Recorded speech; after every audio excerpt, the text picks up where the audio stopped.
Y estaremos hablando del llamado de Moisés en la continuidad del tema que hoy estamos tocando. Entonces Moisés, habiendo escuchado la voz de Dios, y Dios habiéndole declarado a Moisés que él era el gran yo soy, el Dios de los hebreos, que los hebreos vivían por un Dios que les daba la vida. Entonces la voz le dice a Moisés: yo soy el Dios de tu padre Abraham, Isaac y Jacob. Y ese es el nombre con el que se me recordará siempre.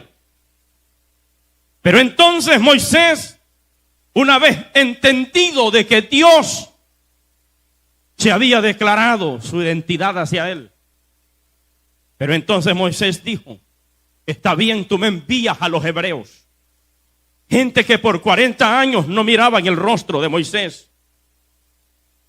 Y como no miraban el rostro de Moisés, entonces estas personas, dijo Moisés, indiscutiblemente no me van a creer, porque para ellos yo soy forastero, yo soy extraño, ellos no me van a creer.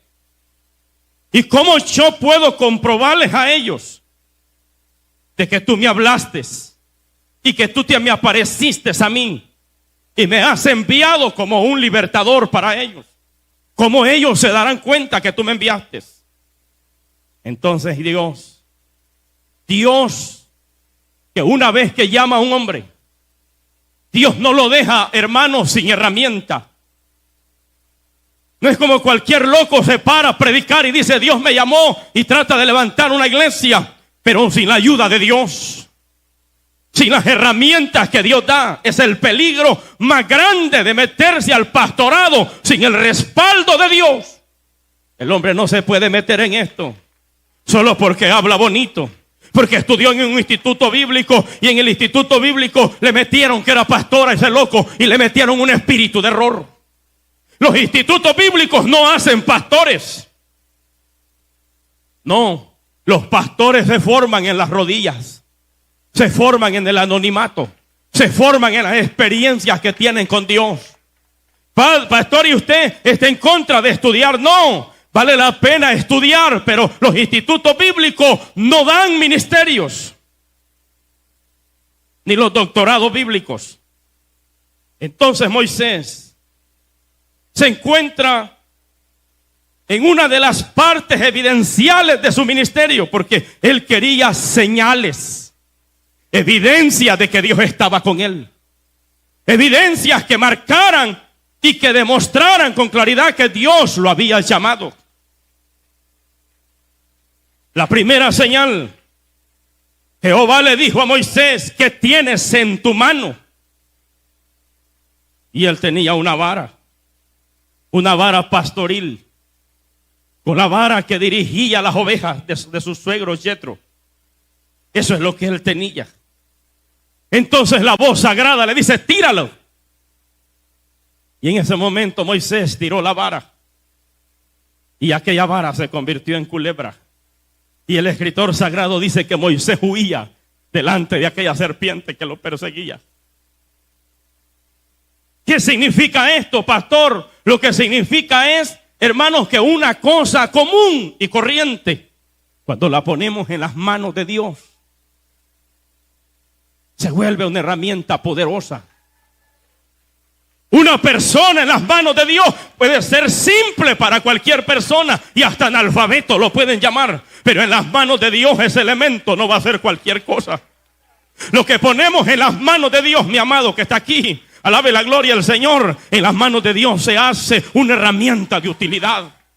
Lo común, lo que viene a ser, hermanos, una cosa abstracta, parecía que no tenía sentido, pero esa vara en las manos de Dios iba a ser la autoridad de Dios para Moisés. Levanta las manos al cielo. Iba a ser donde la autoridad de Dios iba a regir para la vida de Moisés. Por eso usted, cuando esté en las manos de Dios, usted puede ser cualquier persona, puede ser una persona cualquiera ante los ojos de los demás, pero cuando te pones en las manos de Dios, eres una herramienta, hermana, valiosísima, una herramienta poderosa en las manos de Dios. Hay gente que dice, no, yo el canto lo traigo desde que yo era niño. Mi madre, mi padre eran cantantes y yo al venir al Señor no lo aprendí, ya Dios me lo había dado. Mentiras del diablo. Hay artistas que han llegado del mundo y han cantado para el mundo, pero cuando llegan a las cosas de Dios se traban todos y aquí no funcionan. Porque aquí los dones no los del mundo. Aquí los dones los da Dios. Levanta las manos al cielo.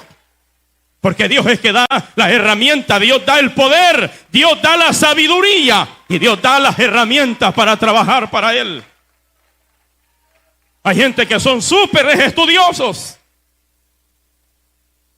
pero aquí en el altar se traban. Pero lo que me llama la atención de este tema es que como una cosa común, una vara pastoril, viene a ser una herramienta, hermanos, pero valiosísima. Porque la pusieron, o Dios la tomó para utilizarla. Entonces aquella voz cuando Moisés huía, porque Moisés apenas estaba conociendo al Dios de poder. No lo conocía. Estaba teniendo la experiencia con Dios. Por eso yo digo que el que tiene una experiencia con Dios, hermanos, el diablo no se lo atrapa. El que tiene una experiencia con Dios, el diablo, hermanos, no lo enrola. Miren, hay gente que el diablo se los saca y se los lleva, hermanos amados, como pollos cheles para afuera, solo porque un loco se levantó con mentiras. Estos no han tenido una experiencia con Dios. El que ha tenido una experiencia con Dios le dice, espérese amigo, antes que me esté hablando locura, bájese del caballo donde usted anda. A mí no me tiene que convencer, no, ya Dios me convenció a mí. Yo tuve una experiencia con Dios donde su espíritu me tuvo toda la noche hasta que amaneció, hablando en lenguas, hasta danzando en el espíritu. A mí no me tienen que hablar de eso, yo lo viví. Levanta las manos al cielo. Pero al que no ha tenido una experiencia con Dios, el diablo, que el Señor lo reprenda, lo anda para allá y para acá y para acá y para allá. Porque no tienen fundamento. Entonces le dijo la voz, tómala por la cola. Entonces Moisés dijo, así está la cosa. Y la agarró por la cola y se le volvió vara en su mano. Y le dijo Dios, con esa vara, esa es la herramienta que vas a utilizar para enfrentarte al faraón. Eso habla de la autoridad de Dios en nosotros. Cuando Dios nos llama, yo le digo a la gente, cuando yo estoy abajo del altar, yo soy un hombre común y corriente, hasta bromeo y le agarro la mano a un hermano y le hago una broma, no bromas pesadas, no me malinterpreten. Pero yo siempre estoy riéndome porque esa es mi vida. Yo no soy un hombre, hermanos, amargado. Pero cuando estoy en el altar, aquí cambia todo. Desde aquí, cuando vengo al altar y tomo este libro santo, dejo de tener amigos. Alabe la gloria del Señor. Y aquí predicamos la verdad. Si el amigo anda mal, al amigo también le pegamos pedradas. Alabe la gloria de Dios. Porque aquí, hermanos, en el altar ni la mujer ni los hijos se andan desviados y torcidos. Aquí también llevan palabra y por eso muchos salen amargados. Aleluya. Porque la autoridad de Dios en nuestra vida cambia todas las cosas. Un hombre con autoridad de Dios, hasta para reprender un demonio, se le echa de ver. En un estado de esta nación, y no lo digo por vanagloria, se manifestó una mujer que practicaba la brujería. Y entonces cuando empecé a reprender, aquel demonio en aquella mujer tenía una fuerza que puse 3 pastores que la detuvieran y no la podían detener. 3 pastores andaba arrastrado aquel demonio. Y me decían los hermanos, pastor, es que a usted la llama, tranquilo, ya voy para allá. Yo le dije, ¿y los pastores por qué no han puesto quieto ese demonio? No sabemos, tenía una fuerza terrible. Arrastraba 4 personas, amados hermanos. Los tiraba, los botaba, los arrastraba, los llevaba para allá. Pero cuando el diablo sabe que llega un hombre ungido por Dios, en ese momento los demonios lo saben. Porque la autoridad de Dios no es para mostrarla a los hombres. No, la autoridad de Dios es para reprender los demonios. La autoridad de Dios es para hacer la obra de Dios en nuestra vida. Levántale las manos y alábalo. Porque Cristo tiene poder, Cristo tiene autoridad, Cristo tiene poder. La autoridad de Dios es poderosa. Un hermano va y me sopla al oído y me dice, hermanito, pastor, venga, vamos. Y yo estaba orando por una muchacha, me voy rápido. El demonio con una fuerza terrible. Pero ante la autoridad de Dios se doblan los demonios. Están postrados ante la presencia de Dios. Porque la autoridad de Dios no, escuchen lo que voy a decir. La autoridad de Dios, hermanos, amados, no se les pide al diablo, se le ordena. Cuando Dios le dice a Moisés, con esta autoridad vas a ir a Faraón, no a pedirle, no, a decirle, deja de ir a mi pueblo. Y a pedirle favor a ese león hambriento. No, a decirle, de mandato de Dios, que ese pueblo se va.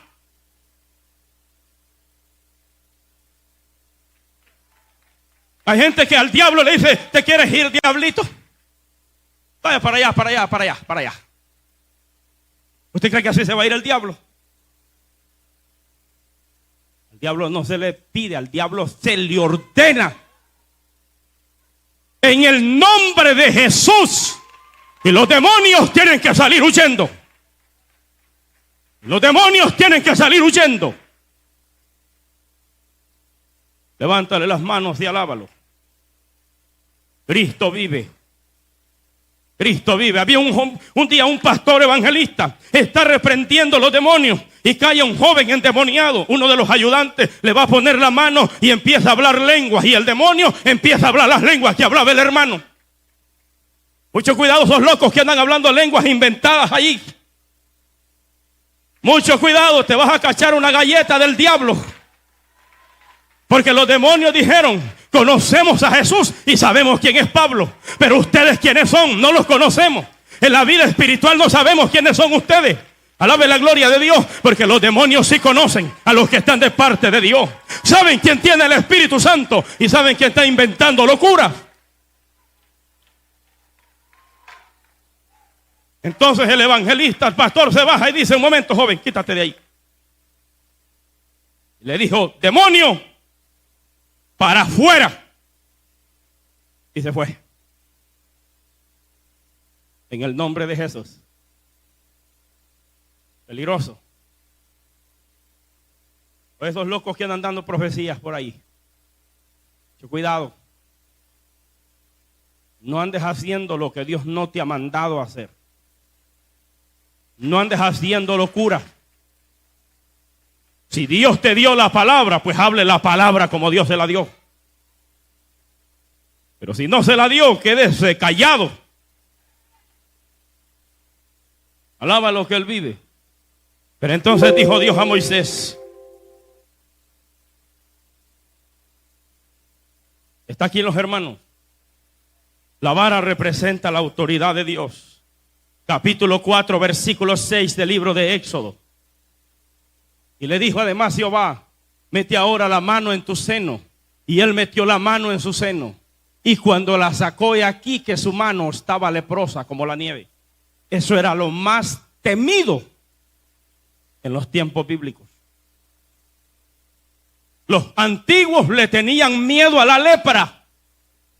Porque la lepra se empezaba con un pequeño granito. Pero se volvía una sola llaga podrida del cuerpo a tal punto que supuraba pus. A tal punto que se cundía las caras y se cundía todas las partes del cuerpo. Y si no lo sanaba Dios, se moría. Y terminaba leproso el resto de su vida.